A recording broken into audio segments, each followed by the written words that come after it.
السلام عليكم، كي دايرين؟ كنتمنى تكونوا بخير وعلى خير واحوالكم طيبه. مرحبا بكم في فيديو جديد، ومرحبا بكم في الوصفه ديال اليوم، اللي هي عباره عن هلاليات او مسمن، عباره عن هلاليات بواحد العجينه كتجي زوينه بزاف، وكتجي بحال لاباط فيوتي، وهي كتكون ساهله وزوينه بزاف. كنتمنى تجربوها، وواحد الحشوه بسيطه. كنتمنى الفيديو ديال اليوم ينال اعجابكم، فنخليكم مع الوصفة.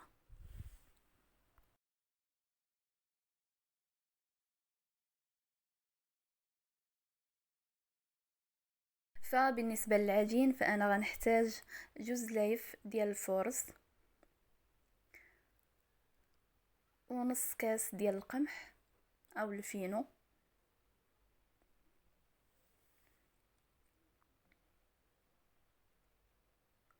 نص خمارة، جوج معالق ديال السنيدة والملح، جوج معالق ديال الزيت، وبياض بيضة. فهنا انا نخلط العجينه عاديه، غنضيف المكونات كامله في مره، وغنعجنها بالماء دافي بحال المسمن العادي.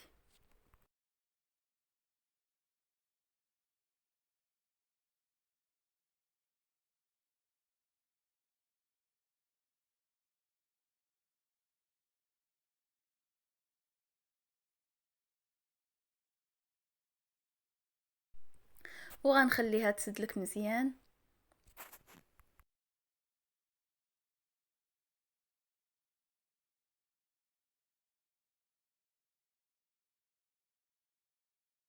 فمن بعد ما العجينه دلكات مزيان، غنديرها في بلاستيكه او في السلوفان، وغنخليها ترتاح في الوقت اللي غنمشي نحضر فيه الحشوه.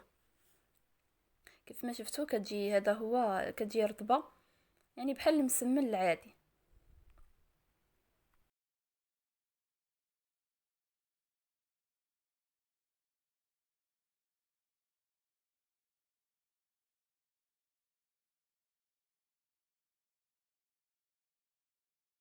فبالنسبه للحشوه، فانا غنحتاج خيز وحده او جزره وحده محكوكه،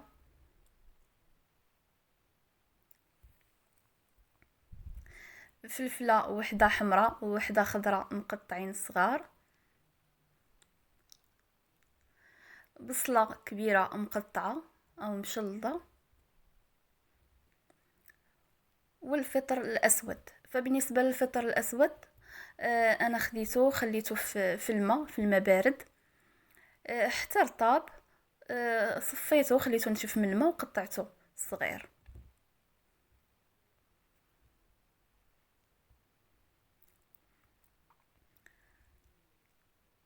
بالنسبه للمنسمات، انا خديت الزعتر او زعتره.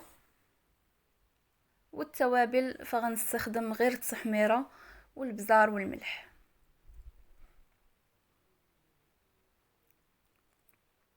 الهريسه بالنسبه على حسب الذوق، والزيت.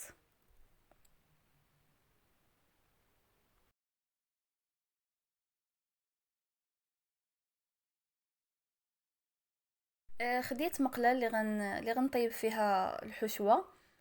درت فيها الزيت، غندير الخضره كامله اللي عندي، يعني غنشحرها في كلها في مره. فانا نسيت ما ذكرتش الكفته بالنسبه للمقادير. يعني خديت البصله وخديت خيزو والفلفله، يعني كلهم غنشحرهم في مره. غنضيف معاهم شويه ديال الملح، وغنشحر كلشي.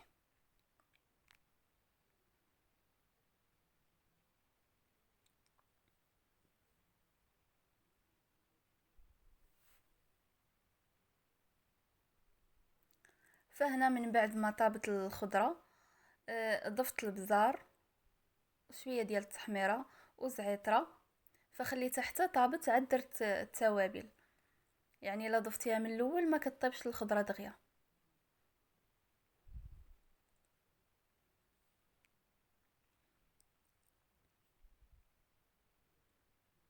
هذا هو الشكل ديالها من بعد ما طابت.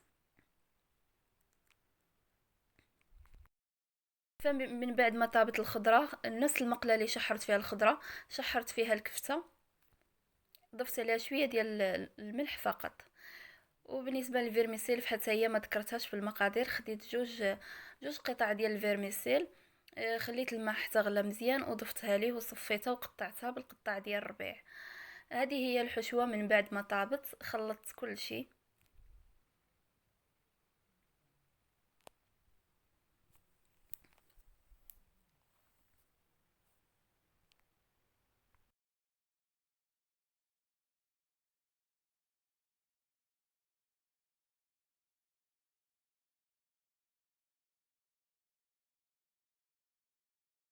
فمن بعد ما خلطت الحشوه ضفت الربيع هو اخر حاجه باش كيبقى عاطي اللون ديالو، ما كنضيفوش في الاول.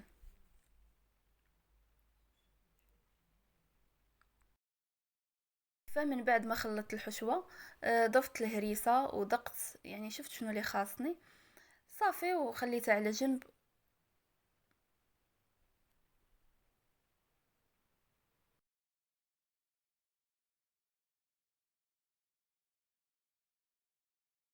فهنا خديت العجينه من بعد ما ارتاحت،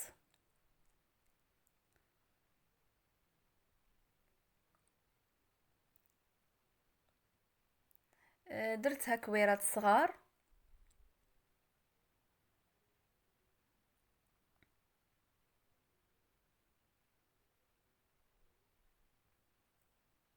فهاد العجينه انا عطاتني 19 وحده. بالنسبه لي انا عبرت بزلافات صغار، اما بالنسبه اللي غتعبر بزلافه يعني عاديه فهي تقدر تعطي اكثر من 20. يعني زلافه ديال 250 غرام تقدر تعطي اكثر من 20 حبه. خديت كميه ديال الزبده ذوبتها والزيت.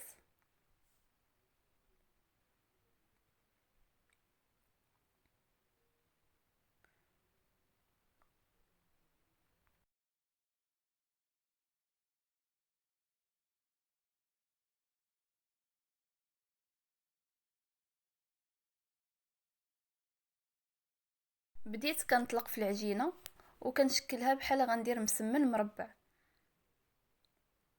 يعني كملت الكميه كامله اللي عندي بحال غندير المسمن مربع.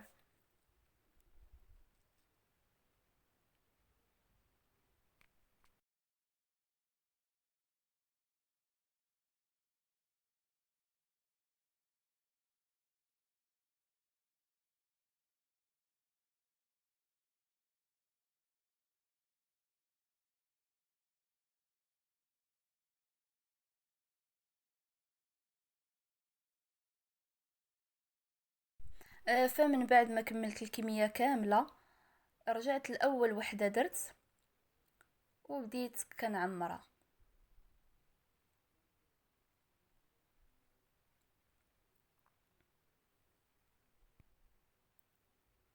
كيف ما كتشوفوا بحال هكا كناخد المسمنه، يعني هي كيكون فيها 4 ديال القنات، كناخد قنت واحد هو اللي كنطولو والقنات الاخرين غير بشويه، يعني ما كنسرحهمش بزاف. وكنحط الحشوه في الوسط وكنجمعها، يعني هي كتجي على شكل هلاليات. هنا ما كنحتاج نزيد لا زيت لا زبده لا حتى حاجه، لان في الوسط كلشي فيها.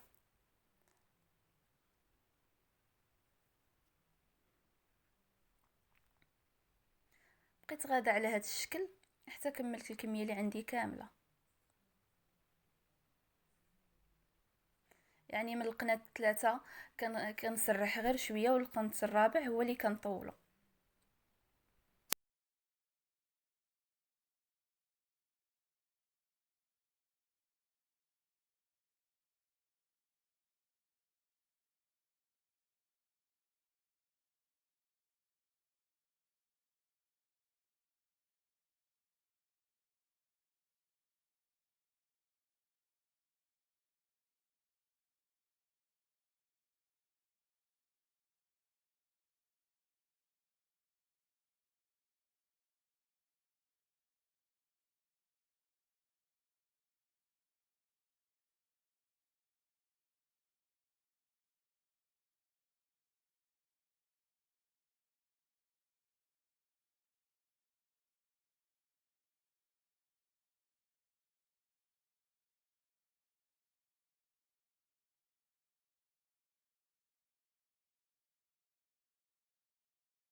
فهذا هو الشكل ديالهم قبل ما كيطيبوا. خديت صفار ديال البيض وضفت ليه شويه ديال التحميره باش كتعطيني اللون، او السودانيه على حسب اللي كتبغي الحار تضيف ليها السودانيه.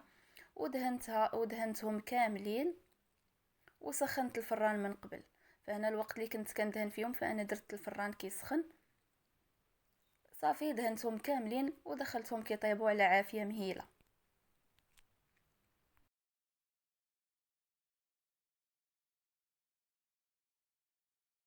كيف ما شفتوا فالعجينه كتكون بحال هكا في الفران كتنفخ، يعني كتجي بحال بات فيوتي.